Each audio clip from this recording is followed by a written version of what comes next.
रामा के घोड़वा हो लाली लगमिया, लक्ष्मण सब श्रृंगार जी। रामा के घोड़वा हो लाली लगमिया, लक्ष्मण सब श्रृंगार जी। चला चली भैया हो वही वन देशवा, जहाँ बसी भाभी तोहार जी। चला चली भैया हो वही वन देशवा, जहाँ बसी भाभी तोहार जी। एक वन गईले दूसरे वन गईले, तीसरे में रूख बिरूख जी। एक वन गईले दूसरे वन गईले, तीसरे में रूख बिरूख जी। यही वृंदावनवा में दुई रे ललनवा, जैसे गुलाबवा के फूल जी। यही वृंदावनवा में दुई रे ललनवा, जैसे गुलाबवा के फूल जी।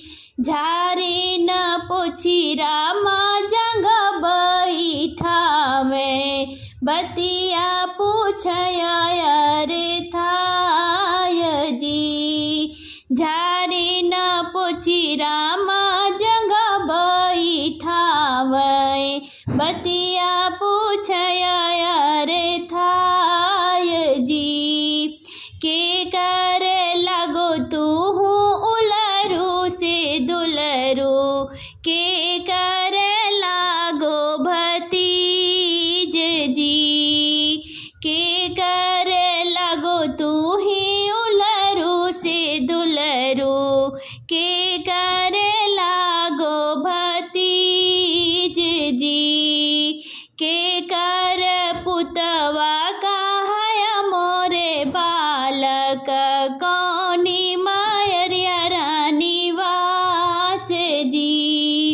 के कर पुतवा कहाया मोरे बालक, कौनी मायरिया रानी वास जी।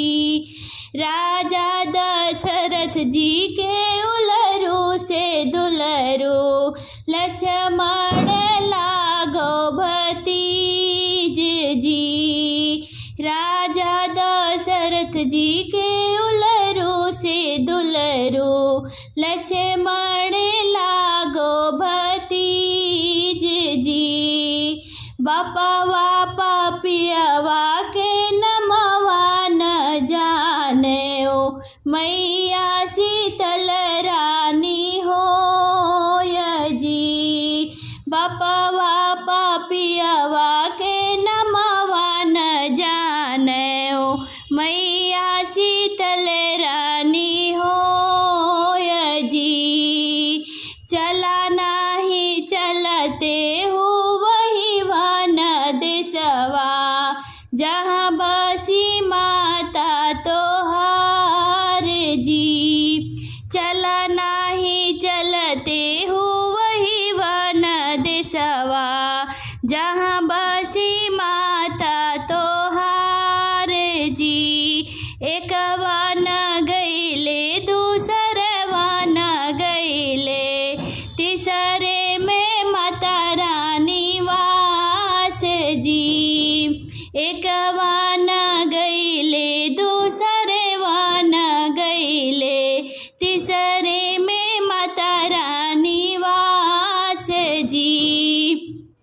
बाहर लिपि सीता भीतर लिपि, लटी खोली बैठी नहाय जी। बाहर सीता लिपि भीतर लिपि, लटी खोली बैठी नहाय जी। पिछवा उलटी देखया तो रामचंद्र ठाणे जी, पिछवा उलटी जब चितवै शीतल रानी, देखे तो रामचंद्र ठाणे जी। फटी जातु धरती समाई हम जाते, होई जाते रामचंद्र आलोप जी। फटी जातु धरती समाई हम जाते, होई जाते रामचंद्र आलोप जी। ऐसा न पियवा के मुखवा न देखते, घर भय निकले वनवास जी। ऐसा न पियवा के मुखवा न देखते, घर भय निकले वनवास